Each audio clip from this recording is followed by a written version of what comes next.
کہ پڑھ کے دیکھو کتاب ہستی میں، کہ پڑھ کے دیکھو کتاب ہستی میں، ماں سے پیارا نام اور کیا ہوگا، جس کے قدموں کے نیچے جنت ہوگی، اس کے سر کا مقام کیا ہوگا۔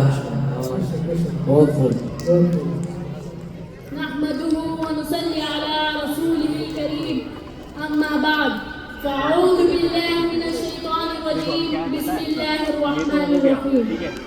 سبھی کچھ ہو رہا ہے اس ترقی کے زمانے میں، سبھی کچھ ہو رہا ہے اس ترقی کے زمانے میں، مگر یہ کیا غضب ہے آدمی انسان نہیں ہوتا۔ یاد رکھے یہ نصیحت ہے، فرض ماں باپ کی اطاعت ہے، نہ کرو ان کو تم ناخوش، ان کے قدموں کے نیچے جنت ہے۔ معزز اساتذہ کرام اور دور دراز سے تشریف لانے والے مہمان، السلام علیکم ورحمۃ اللہ وبرکاتہ۔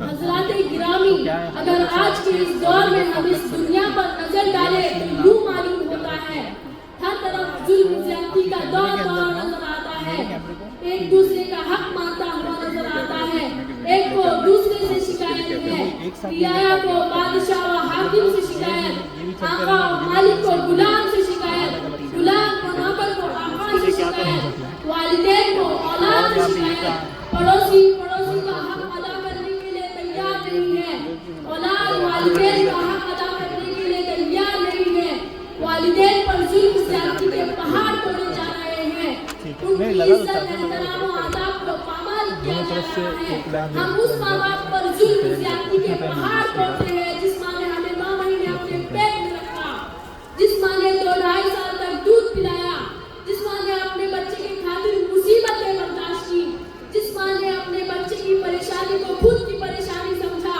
مجھے بتاؤ، کیا یہ صحیح ہے؟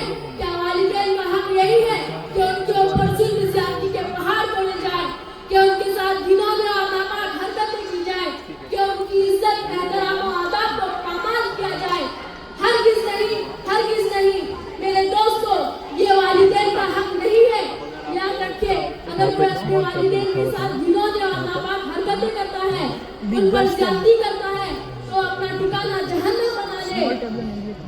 برادران اسلام، اگر کوئی اپنے والدین کے ساتھ گھنونے اور ناپاک حرکتیں کرتا ہے تو اللہ اسے آخرت کا عذاب تو ضرور دے گا، لیکن دنیا میں بھی سزا مل جاتی ہے۔ میں آپ حضرات کے سامنے ایک واقعہ بیان کرتا ہوں۔ ایک نوجوان نوکری سے گھر آیا تو اس کی بیوی نے اس سے ماں کی شکایت کی، تو اس نوجوان کو بہت غصہ آیا اور ماں کو مارنے کے لیے تیار ہو گیا۔ بیچاری بوڑھی ماں نماز پڑھ رہی تھی، سخت دل وہ نوجوان نے سجدے کی حالت میں ماں کی گردن پر پیر رکھا کہ ماں کی جان نکل گئی۔ وہ نوجوان اور چچازاد بھائی نے ماں کے لیے قبر تیار کی اور ماں کو قبر میں اتارنے کے لیے نوجوان اور چچازاد بھائی دونوں قبر میں اترے۔ تو چچازاد بھائی تو قبر سے صحیح سلامت نکل گیا، لیکن اس نوجوان نے نکلنے کی کوشش کی تو قبر نے اسے فوراً اپنے اندر دبوچ لیا۔ وہ نوجوان ڈر کی وجہ سے چلانے لگا، لوگوں نے اسے نکالنے کی بہت کوشش کی لیکن کامیاب نہ ہو سکے۔ بہت سارے لوگوں نے اس نوجوان کے لیے دعا کی لیکن کسی کی بھی دعا قبول نہ ہوئی۔ آخرکار وہ نوجوان تڑپ تڑپ کر مر گیا۔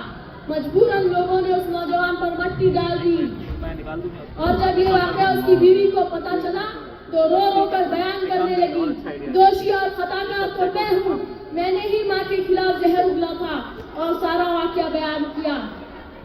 اللہ ہم سب کو ماں باپ کی خدمت کرنے کی توفیق عطا فرمائے۔